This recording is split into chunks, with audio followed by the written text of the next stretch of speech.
সম্প্রতি জাপানের একদল বিজ্ঞানী এমন এক ওষুধ আবিষ্কার করেছেন যা কিনা বয়স বাড়ার গতি অনেকটা ধীর করে দিতে পারে এবং মানুষের আয়ু বাড়তে পারে ২৫০ বছর পর্যন্ত। এই খবর প্রকাশের পর থেকেই বৈজ্ঞানিক মহলে ব্যাপক আলোচনার ঝড় উঠেছে। কেউ বলছেন এটি হতে পারে মানব সভ্যতার সবচেয়ে বড় অর্জন, আবার কেউ সতর্ক করছেন এটি হয়তো আমাদের প্রাকৃতিক জীবনের ভারসাম্যকে নষ্ট করে দিতে পারে। এই ওষুধটি আসলে কি, কিভাবে কাজ করে এটি?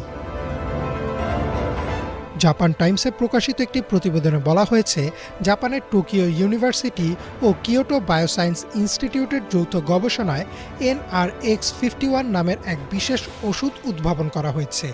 এটি মূলত কোষের ভেতরে থাকা মাইটোকন্ড্রিয়ার বয়স বাড়ার প্রক্রিয়াকে ধীর করে দেয়।